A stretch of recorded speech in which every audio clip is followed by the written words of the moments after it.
Minivan confessions, Sarah Yost, coming at you from my minivan. So I've been having this conversation a lot with women, and so I thought maybe I better have it with my camera here in the minivan. So here's what happens all the time. People talk to me and they tell me what they really think about their partner. And he's blah, and he's just a goddamn child, and he's blah, and he needs to blah. And generally, honestly, a lot of what they have to say is probably fair, you know? They don't need to go and say, you're a goddamn child, but he probably is acting like a child. It's not really appropriate. It's not good partner behavior. It's not okay. But they don't want to say that because they feel so ugly saying that, right? Like you don't go and you don't yell that. We know we're nice girls. We don't do that. And so then they swallow it, and then they swallow it, and then it comes out sideways, and they've got this sharp tongue, and then they feel ashamed because of what they said and how they said it, and then they close their mouth and they try not to do it again. Okay? This is not a cycle that is effective. So here's what I want you to think about. What you're thinking behind what you're saying makes all the difference in the world. So, for example, let's just talk about if your partner's a child. If your partner's acting like a child, okay? Acting like a child doesn't mean they are a child, but if their behavior is such that it reminds you of your toddler or your teenager. Think about, if you're thinking like, God, you are such a fucking loser. Why am I married to some loser? If you're thinking stuff like that.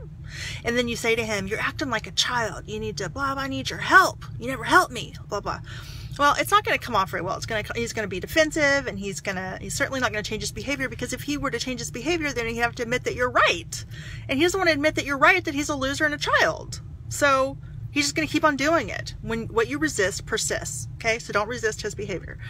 But if you were to think things like, if you were to stop being contemptuous of him and just think like, okay, this is not good. I know he's perfectly capable of doing this, and we just need to figure this out, and this is just not okay, right? So I'm not talking about like massaging his little ego and like being real sweet, but it's more like, this is not okay. Like, enough already.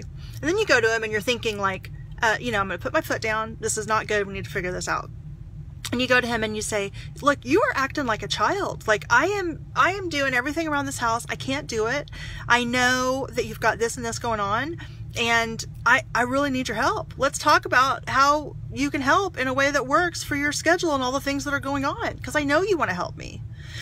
So regardless of what you can say that or something else is going on, but just look at the difference in the spirit behind my words. Like, it's clear, like, this is not okay with me, but there's nothing contemptuous about it. And he's much more likely to respond to that. Much more likely to respond to that.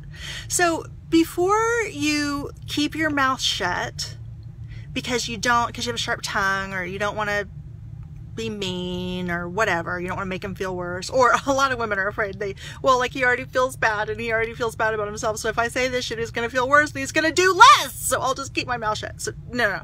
Here's what I want you to think about. It's just get your brain in a place where you're not contemptuous, where it's like the behavior in him. Remember, I don't hate you, I hate your behavior. Like, that principle is pretty much true here. Like, this is not okay. Your behavior's not okay. I don't like the way this is interacting. It's just not working for me, right?